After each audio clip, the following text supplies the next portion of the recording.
Whoever wins the presidential election will be faced with a slew of pressing issues on the international stage. NBC News senior international correspondent Keir Simmons is taking a look at the biggest foreign policy challenges, with Russia perhaps topping that list. Keir joins us now from Moscow. Keir?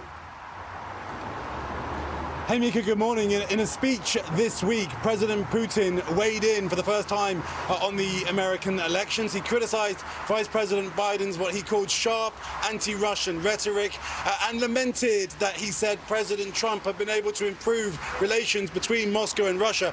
Mika and Joe, I've got to say, in my conversations with Kremlin officials over many years, I've never known their mood towards America to be darker. Whoever is president next year will inherit this, because it's clear on both sides of the Atlantic, views have hardened. President Putin has dominated Russia for decades, spanning the presidencies of Clinton, Bush, Obama and Trump. And he's not done, considering staying in office through the next 4 presidential terms, through 2036. This is a one-man show. This is a dictatorship. You can hang all the camouflage you want on it, but this is a dictatorship. Over time, Putin's policies have become increasingly adversarial. Now America faces a Russian leader who doesn't forget. I looked the man in the eye. I found him to be very straightforward and trustworthy. I was able to get a sense of his soul. And who has lived through multiple awkward attempts at reconciliation. We want to reset our relationship. Do you think it's fair to say that America has struggled with Russia for decades because ultimately it hasn't known what to do about President Putin, or even understood him? Well, President Putin makes it clear who he is and what he's about. His history as a KGB agent and his actions in directly interfering in the 2016 U.S. presidential election, and his determination to do so again, makes it clear that he is a person who does not respect Western norms and values. During the past decade, Russian fighters have confronted America's allies in Ukraine and fought alongside America's enemies in Syria, propping up Bashar al-Assad. Putin even weaponizing the internet against America itself. Their approach is one of sabotage. Their approach is one where it's trying to take us down. That's the only way that they'll be able to go up. Like in judo, his beloved sport, Putin has made his opponent's weakness his strength. During President Obama's tenure, he drew a line in the sand in Syria, didn't back that up, and shortly after that, we saw Russia invade Crimea.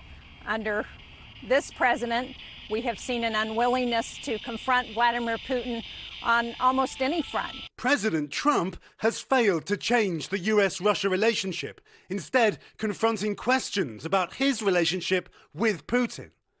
His willingness to publicly cast doubt on Russian election interference, like at the Helsinki summit in 2018. I have President Putin. He just said it's not Russia. I will say this, I don't see any reason why it would be. Causing a backlash even among Republicans and former members of his administration. This sustained campaign of disruption, disinformation, and denial is aided by any leader who doesn't acknowledge it. Today, US-Russia relations are at a nadir and frozen. Sanctions are a fixture and Putin is furious. Even in 2018, unveiling a new missile with an animated video showing it hitting Florida, home to the president's Mar-a-Lago resort. A new nuclear arms race seems a real possibility. Whoever is president must quickly decide whether to renew the last remaining arms control agreement between the White House and the Kremlin. The deadline is February. Meanwhile, America's allies in Europe are grappling with the shift in approach to NATO under the Trump administration and Russia's assassination attempts against Putin opponents, combined with a heavy-handed crackdown against internal protests and opposition.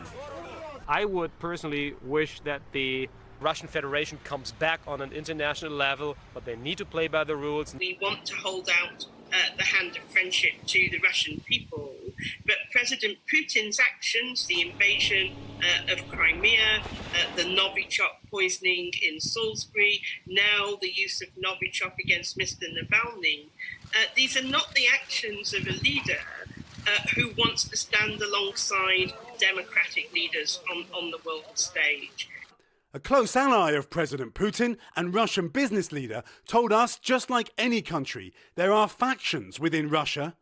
It's very important that just as in America there are different viewpoints, so that there is different points in Russia.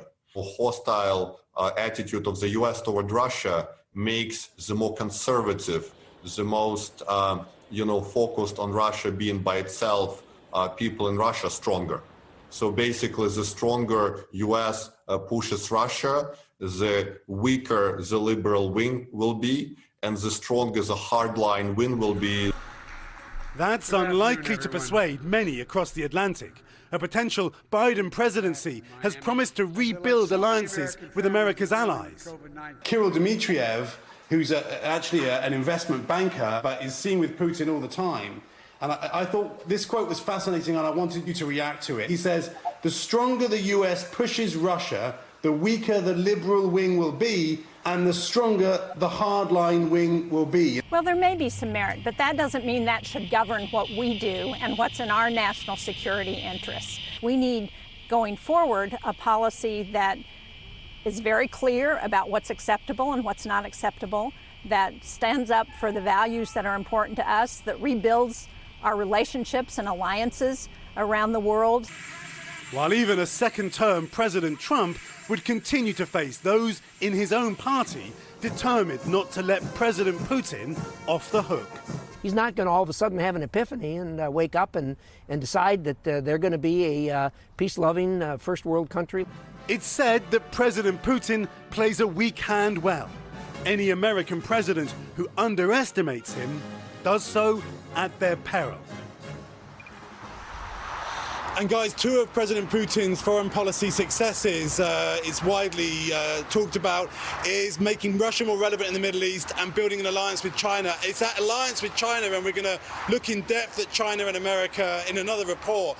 That alliance that should be really worrying Washington. Just think about this. Russia has half the world's nuclear weapons. China now has the biggest navy in the world. Figuring out the right approach to that situation from the American side, that is going to be a task for the next president. NBC's Keir Simmons live for us in Moscow. Thank you very much. Thanks for checking out MSNBC on YouTube, and make sure you subscribe to stay up to date on the day's biggest stories. And you can click on any of the videos around us to watch more from Morning Joe and MSNBC. Thanks so much for watching.